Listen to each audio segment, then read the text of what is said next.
Namaste friends, my name is Amit. Welcome to my channel Ganesha Hanuman. Today we'll talk about the double transit of Mars in Gemini, Mithun Rashi, and Venus in Aries, Mesh Rashi at the same time.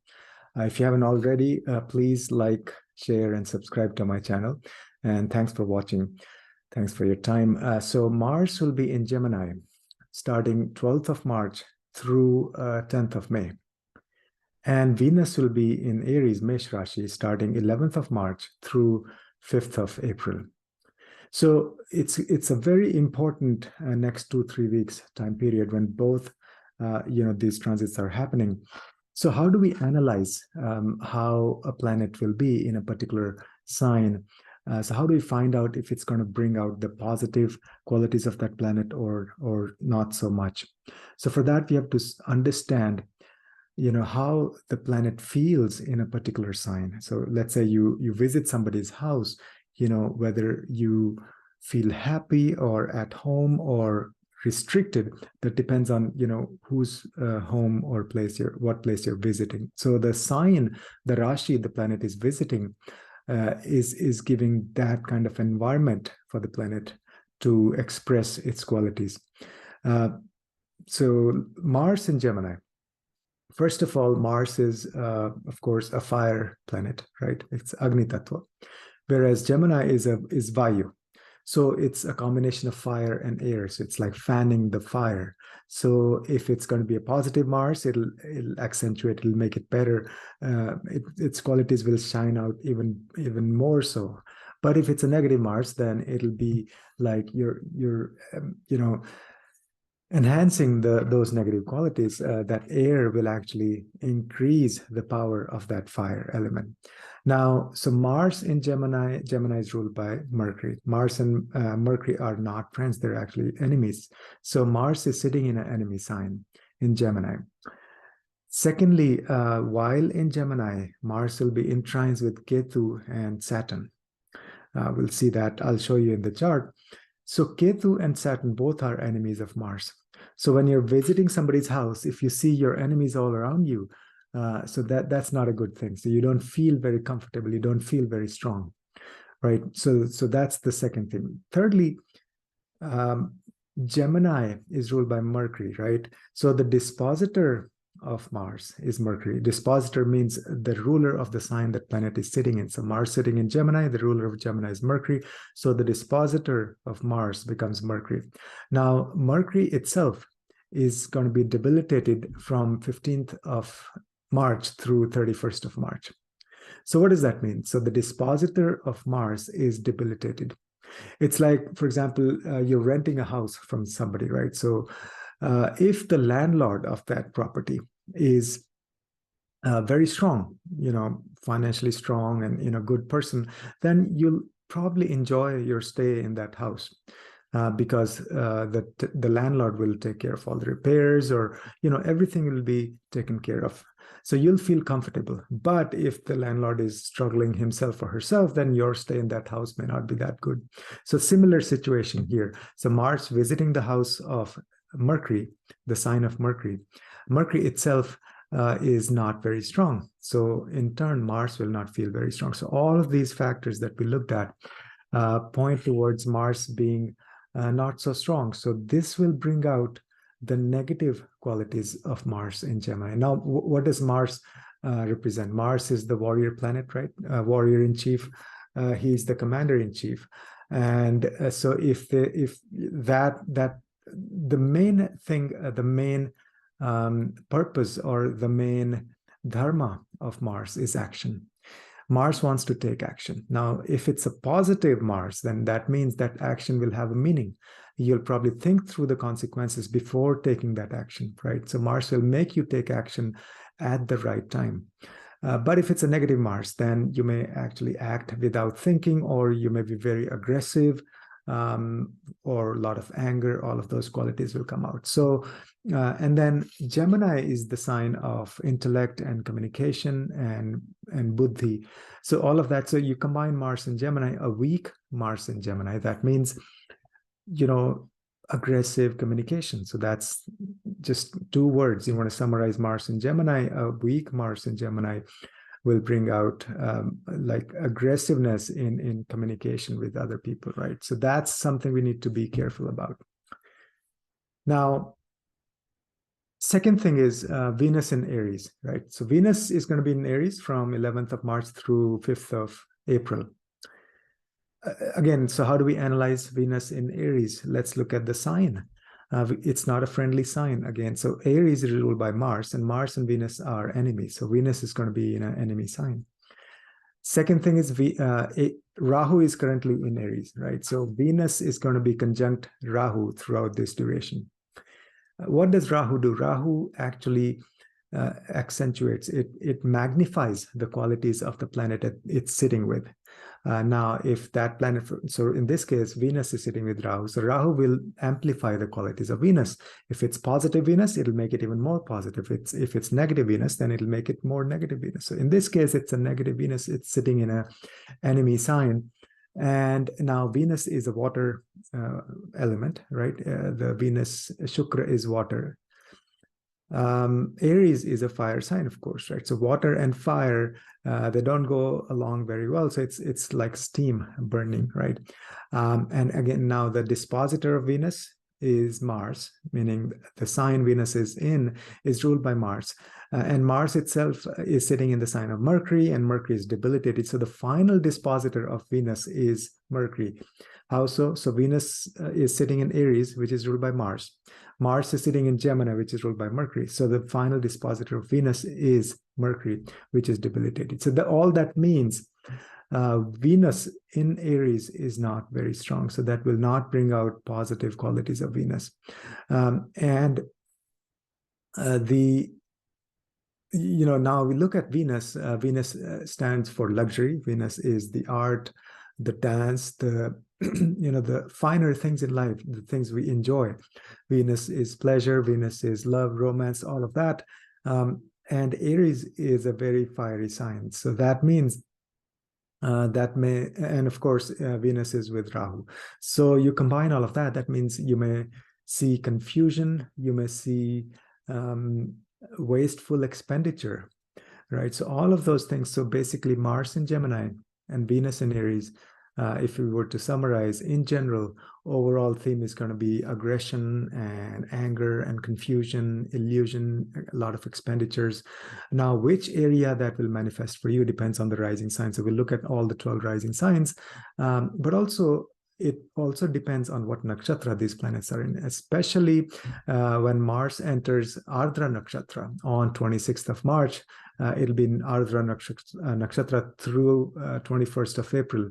That period is going to be very sensitive. And then also there's no benefic influence of Jupiter on any of these planets through this duration. So it's going to be a sensitive period. Be careful with your communication, with your expenditures, with your buddhi, intellect, with how you think. Try to think through things before you take action. So now we'll look at all the 12 rising signs. If you haven't done so already, please like, share, and subscribe to my channel. So we'll look at all the 12 rising signs, how Mars in Gemini and Venus in Aries is going to impact you. So this is the chart for March 16th, 2023. And as you can see, Mars is in Gemini and Venus is in Aries, Mesh Rashi. And here saw the, so in Gemini on 12th of March, and Venus will enter Aries on 11th of March. So this is the chart few days after, as of 16th of March. Okay, so this is the chart for Aries rising. And for Aries rising, Mars is going to be in the 3rd house in Gemini. Venus is going to be in the Lagna. So the Lagna Lord is going to be in the 3rd house. And that represents our siblings, our courage, our short distance travel. So essentially, you want to be careful with your communication with your younger siblings, especially. And at the same time, your 2nd Lord, Venus, is going to be in the Lagna. So that may mean some of the, loss of your family wealth, meaning, more expenditures of your family wealth. right? And also seventh lord is in the lagna with Rahu in an enemy sign, right? So Venus is the seventh lord. So be very careful with expenditure with your spouse. Or so, in other words, your spouse may make expenses, some wasteful expenses. So be careful about those things. Again, so communication with your siblings and maybe some possible wasteful expenditure from your family wealth or made by your partner, your spouse. Now let's see the second sign, which is Taurus. So this is the Taurus rising. So for Taurus rising, the Mars is the 12th house ruler and the 7th house ruler. So be very careful with the communication with your partner. That is Mars in Gemini, the 7th lord in Gemini. And at the same time, the Lagna lord, Venus, is in the 12th house. So you may feel kind of lost, lack of confusion about yourself. That is Venus in the 12th house. So be very careful with expenditures with your spouse or made by your spouse, and also communication with your family. That's Mars in the 2nd house. And try to be more clear about your sense of, your dharma, your path, about yourself. That is Lagna Lord sitting in the 12th house with Rahu. Next, Gemini rising, Mars is sitting in the Lagna, and we have the 11th Lord and the 6th Lord sitting in the Lagna. So communication with your friends or your elder siblings may be difficult. So be very careful not to be very aggressive with communication with your friends. And at the same time, 12th Lord and the 5th Lord, Venus, is in enemy sign with Rahu. So there may be some additional expenses with respect to your children, or you may make expenses on a foreign trip, things like that. So be very careful not to overspend when it comes to your children or traveling abroad or long distance journeys. Next, Cancer rising. For Cancer rising, Mars is sitting in the 12th house, Venus sitting in the 10th house. Mars is the ruler of the 10th house and the 5th house. So communication at work, in your workplace, and communication with your children, that's the 5th house. So that's going to be very critical next 3 weeks or so. At the same time, Venus is the ruler of the 11th house and the 4th house. So maybe expenses with respect to your mother or with your friends. So don't go, spend a lot of money on hanging out with your friends, or maybe your mother may make some additional expenses. So be careful on those aspects. Next is Leo rising. For Leo rising, Mars is sitting in the 11th house. Venus is sitting in the 9th house. Mars is the ruler of the 9th house and the 4th house. So now be very careful with communication with both of your parents. So your mother is the 4th house, father is the 9th house. So be very polite, very gentle when you communicate with your parents. At the same time, Venus is the ruler of the 10th house and the 3rd house. So maybe some additional expenses or confusion related with your siblings, younger siblings, or at your workplace. So careful not to overspend in those areas. Next is Virgo rising. For Virgo rising, Mars is sitting in the 10th house, Venus sitting in the 8th house. Mars is the ruler of 8th house and 3rd house. So again, communication with your siblings is going to be key. Be very careful in that area. And also Mars is in the 10th house. That may impact your career. So be careful about your communication, your speech at work. At the same time, Venus is the ruler of the 9th house and the 2nd house. So expenditure with respect to your family or with respect to your father, some confusion, a lack of clarity around those areas of life is possible. Be very careful. Next is Libra rising.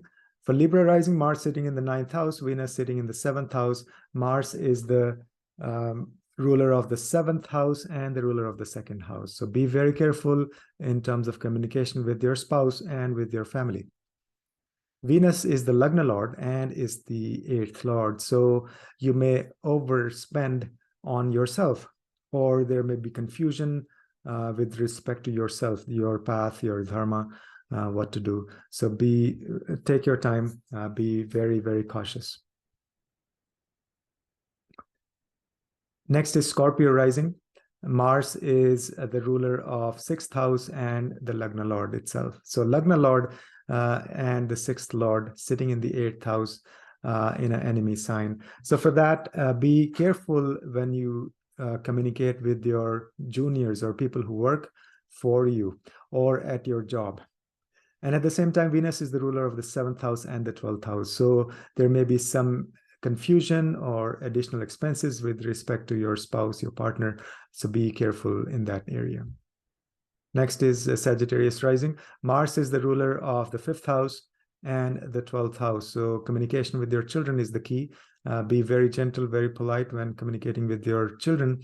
At the same time, Venus is the ruler of the sixth house and the 11th house. So maybe some confusion and some additional expenses with respect to your friends or people who work for you or at your job service. Next is Capricorn rising. Mars is the ruler of the fourth house and the 11th house. That means communication with your mother and with your friends is going to be the focus, and be very careful in that area. At the same time, Venus is the ruler of the 10th house and the fifth house. So some confusion or additional expenses with respect to your children or with your career at your work. So that area, be very careful not to take any hasty decisions, and be very clear at your work and with your children. Next is Aquarius rising. Mars is the ruler of the third house and the 10th house. So communication at your workplace and communication with your siblings is going to be sensitive. Take care of that. And at the same time, Venus is the ruler of the fourth house and the ruler of the ninth house. So in this case, expenses with your parents could be an issue, just like the other signs, just like we saw. Let me go back to Cancer. It was Cancer where Venus was the ruler of the fourth house and the 11th house. But now we're talking about Aquarius. So Venus is the ruler of the fourth house and the ninth house. So expenditure with respect to your parents, and at the same time, communication at work and communication with your siblings is going to be the key. Finally, Pisces rising. Pisces Lagna, you want to be careful with communication with your family, because Mars is the ruler of the second house and the ruler of the ninth house. So communication with your father and communication with your extended family, that's going to be the key. Be very careful in that area. At the same time, Venus is the ruler of the third house and the eighth house. So maybe some confusion with your siblings and maybe some expenditure with respect to your siblings. So be careful in that area. So that's in a nutshell how the Mars in Aries, Mars in Gemini and Venus in Aries is going to be for all 12 rising signs. So this was a brief analysis of the double transit of Mars in Gemini and Venus in Aries for all 12 rising signs. So what we can do, we all can do lots of remedies for Mars and Venus. There are remedies on my website under planetary remedies. You can see, and you can do mantras for Mars and Venus. You can do the Beej mantra for Mars, for example, Om Kram Krim Kram Saha Bhaumaya Namaha. And Beej mantra for Venus, for Shukra, is Om Dram Drim Dram Saha Shukraya Namaha. You can do Hanuman Chalisa for Mars. You can do Lakshmi mantras for Venus. Om, lots of mantras. One of them, Om Mahalakshmi Cha Vidmahe Vishnupatni Cha Dhimahi Tanno Lakshmi Prachodayat. And then also you can give some donations and lots of other remedies. I hope you find this useful, and please like, share, and subscribe to my channel. And thanks for watching. Namaste.